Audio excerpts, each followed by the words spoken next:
I'm wondering whether you've had any type of evolution in your thinking on this issue, given where we are right now. And you know what I'm referencing back in October of last year, when you were talking to some of these CEOs and praising BP and Shell, the CEOs, for reducing their oil production over in Europe, and saying, are you at this point embarrassed as an American company, to Chevron CEO, are you embarrassed that your production is going up while the European counterparts are going down? Don't you want our companies, our domestic companies, to increase production at this point? That was clearly not the right action to be asking these CEOs to do back in October. Was it?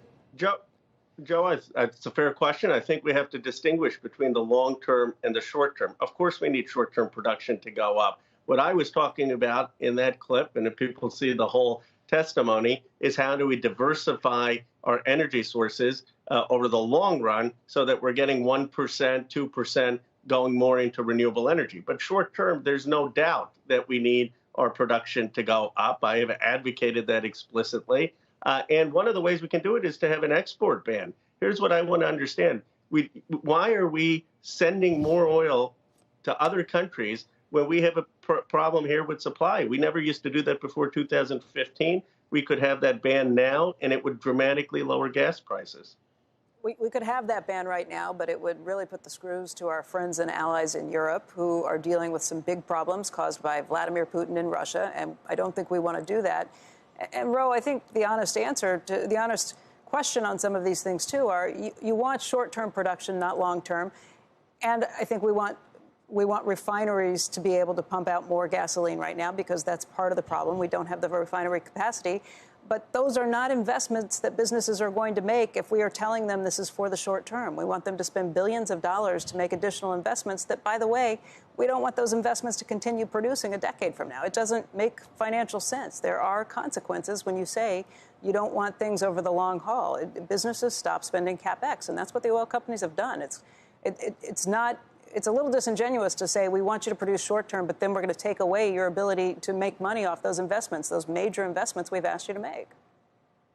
Well, Becky, I think that's not what the position of the party is. The position is that we want to diversify. Look, if the oil companies had been honest about global warming and had diversified since the 1970s, we would have had much more stable prices. I don't see there any problem to say 1%, 2% of your long-term investments should be in renewables and diversification. And the export ban would work for two reasons. Here's what the oil companies say. They say we make light shale oil right now here. We don't produce the crude oil. Most of our refineries are for crude oil. But you could have a one-to-one exchange of the light oil to crude oil. And you could have an exception for some of our European allies. I agree with you there. But why are we sending the oil to China? Why are we sending oil to other countries? We are an oil surplus country, and yet we are totally dependent on the global price. That doesn't have to be the case. But have you seen what's happened to natural gas prices since Tuesday, Congressman? Since Tuesday, natural gas prices in Europe have gone up 50%. That's because of two things. One, the export facility in Texas that caught on fire, meaning we're not going to be shipping them any more LNG for months. The second is that the Russians have really put the screws to them and said, we can't ship them. They're claiming that there's some equipment that's gone wrong, but you know what's really happening here.